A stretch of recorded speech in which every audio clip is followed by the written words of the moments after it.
I'm Alexandra and welcome back to my channel. Today is almost the end of August, which means it is time to do my wrap-up of August. Actually, it's the last day, so perfect time. I don't think I will finish another book today because I'm not that far into any books I am currently reading, which is like 5 as usual. But I don't know. August wasn't a great month. I did finish 10 books, which is pretty low for me. Anything below like 15 is really low, but that's okay. I've been sick and just not feeling like myself, so it's okay if I don't read. But 10 books, I mean, it's still fine. I will go through them. On 10 books, I have read 7 from the library, 3 from my never-ending TBR pile. I also did a DNF book. I'm counting it as my in my 10 books. I will explain to you why I DNF'd it. But yeah, let's start with the first one I did finish this month. It is Waypoint by Sam Ewan. If you don't know him, he's the guy who plays Jamie in Outlander. I really love that series. And yeah, so basically this is a nonfiction. I'm finally reading nonfiction again, which is really great. But you're following him as he does a hike, like a 7 days long hike in Scotland, and he's just talking about his life and everything that's been happening to him and how he deals with it. And I really thought it was nice. Don't go into this book expecting something amazing. It's great.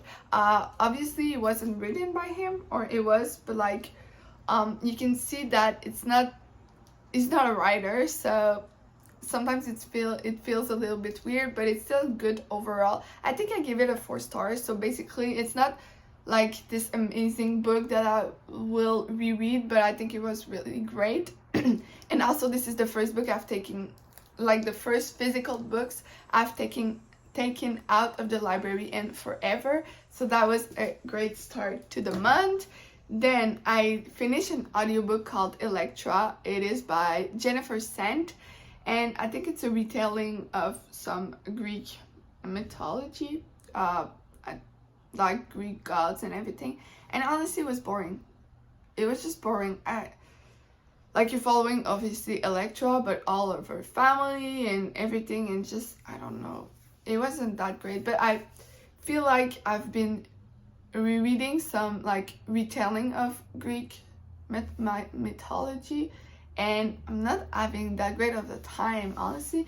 The only series that I'm enjoying it is the one called Neon Gods. I think that was the first book, but that one is like a retelling but set right now, so I think that's why it was good for me. But Electra just wasn't it for me, but that's okay. I mean, it wasn't bad, it's just I found it boring, basically. Yeah. Then I finished another audiobook. It's called The Bullet That Missed by Richard Osman. This is the 3rd book in that series, and the series is fine, but like nothing amazing, and I don't know. I'm just not that invested in the characters that are in that series, and I don't know. I think there's a 4th book. Maybe I'm wrong, but anyway, I think I'm gonna just stop it there. This was part of my Goodreads challenge, so at least I finished that. But yeah, it just wasn't that amazing. The 4th book I did finish is a book that I owned. It's called Game Changer by Abby Kleins. I really enjoy Abby Kleins. She writes young adult romance books. They are all like high schoolers, and it was just okay. It wasn't my favorite by her. That series I'm not that enjoying. It's called The Field Party. I prefer the Seabreeze series, but I think it's just because I read the Seabreeze series when I was younger and was the right public for it. Now I feel like I might be a little bit old, but that's okay. It was great. I think I gave it a 3 stars, so you know, not amazing. And also it was set in the like 2020, so it was a bit weird to read about the pandemic. Anyway, it was weird, but it was okay. I probably won't read it again, but that's okay. Then I did finish another library book called Violetta by Isabel Allende. You're following the story of Violetta, who was born in 1919, I believe. 1920, yeah. Something like that. And she lived 100 years, so you're following everything that's been happening to her and everything that's happening in the world. She was born in South America. They don't tell exactly which country, but basically there was a civil war, coup. Is that how you pronounce it in English? Anyway, the government was brought down by the military. So you're following her as she goes through that. Also, like, 1929, when everything crashed, her family was rich but also poor at the same time. So her dad lost everything, and then himself. I can't say that word because YouTube doesn't want me to say that word. But yeah, you're following her life story, which was okay. The thing is, too many things have been happening to her, and it felt a bit too much. But I sorry, I really enjoyed the way she deals with everything that happened in that 100 years, which was a lot, because let's be honest, she lived through 2 world wars. Well, I mean, the end of one and another one, economic crash, more than one, the government that was brought down, and then she moved to the US with a guy, then she came back. Anyway, many things had happened to her, and yeah, overall it was good. I don't think it was like that amazing because it felt too much for me, but it was good. And also just note that this is a translation because it was published in Spanish, I believe. So yeah, a translation by Francis Riddle. Yeah, it was published in Spanish, so translation, but that's okay because I don't speak Spanish. So the other book I did finish was Lucy by the Sea by Elizabeth Strout.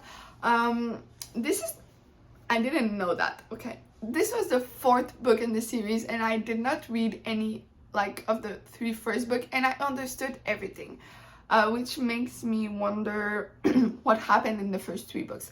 Basically, you're following Lucy as she lives through the pandemic. Again, this was a theme this month. Anyway, so she's from New York. She lives in Manhattan, I believe. Yeah, and then she moves to Maine with her ex-husband to escape, basically, to survive too. And then many things are happening with her daughters, with their daughters. So the daughters she had with her first husband, which she just moved in with, and at the end she's back with her first husband, and also she has some memory troubles. We don't really know what, but I believe it's Alzheimer's.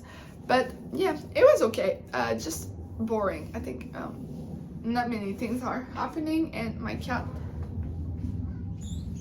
wants to say hello. Anyway, so yeah, too many things happening, but also not enough. It was really boring. So yeah, I think I'm giving it a 2 stars. But then I I listened to The Family Remains by Lisa Jewell.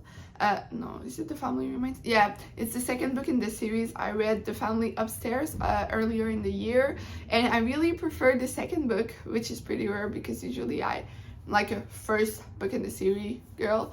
But this one was better. Many things have happened, and maybe it was a bit too much. It's not a 5 stars. I would give it a 4 stars, but I think I gave a 2 stars to the first book. So progress there. Basically, you're following a family that the parents got killed when they were younger, and many things have happened, and you want to understand who killed who, and all these answers are told in the 2nd book. So it was great. Then I attempted to read Twisted Game by Ina Wong. It is the 2nd book in the Twisted series. I did read the first one, thought it was pretty boring and not what I signed up for. And the 2nd book, well, I put it down at 39% because I just couldn't do it. It was so annoying. Oh, you're such a bad girl, blah, blah, blah. Just annoying. It's a princess with her bodyguard, just boring. And I don't think Twisted is for me. I think there are better dark romance book out there. I wouldn't qualify the Twisted series as dark romance, so be warned if you were planning to read that. But yeah, and then the 9th book I did finish is called Hearted Break by Lisa Kleypas. This is a historical romance. I love historical romance. You're following Devin and Kathleen. I'm trying to remember because I don't remember anything about it. I know I found it okay, like a 3 stars, but not anything else. I really don't know what's happening. Oh yeah, now I remember. Okay, Kathleen is a widow. She lost her husband like on the 3rd day of her marriage or something. And he was like the lord, the duke. Was he a duke? Anyway, and then because they didn't have kids, the estate is passed on to Devin. And well, everything happened between them, you know. But it was okay. I prefer Tessa Dare than Lisa Kleypas. So that's that. I don't have anything else to say. And then I did finish Harry Potter and the Philosopher's Stone. And that was a reread, my yearly reread. And as usual, I absolutely loved it. And also, can we talk about this copy? So pretty. Like, even when you take off the dust jacket, it's still perfect. So, oh. Just realized there's another book that I didn't put on my list. What is happening? Turns out I have read 12 books this month because there's another book that I haven't talked about. It is The Island of Missing Trees by Elif Shafak. This is set in Turkey. No, not Turkey. It's set in Cyprus and the UK. Basically, you're following these 2 people that were born in Cyprus. One of them is Greek, the other one is Turkish. One of them is Christian and the other one is Muslim, I believe, if I'm not mistaken. And they fall in love, and the families didn't want that. And then the guy has to leave Cyprus because it's becoming too dangerous, and he moves to the UK.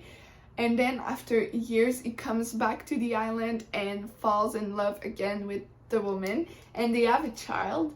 And they haven't told anything to the child, so now she's wondering what would happen and everything. So you're following all of this, and I thought it was boring. I'm usually really into these types of books where there are like civil wars and they are historically correct, if I could say.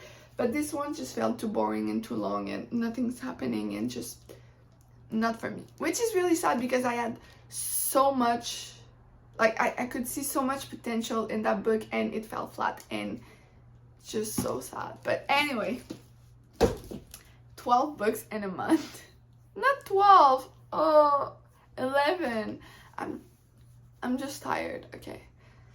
Don't blame me. I'm sick and I'm tired, and yeah, but that's okay. My brain is like jello, honestly. But I'll get over it, and I'll get better, and yeah, next month I will read more than 11 books. And yeah, thank you for watching, and I'll see you soon. Bye.